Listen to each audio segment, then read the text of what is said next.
Mau tahu mana telur yang baru, mana telur yang lama? Telur yang baru yang lebih sedikit umurnya adalah yang ini ya, yang tenggelam.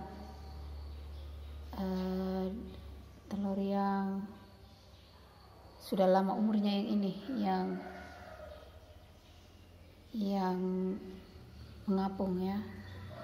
Okay, you wanna know where is the new egg, where is the older egg? The new egg is the one who sank in the water. The older one is the floating one. So ini duluan dimasak ya, yang mengambang ya.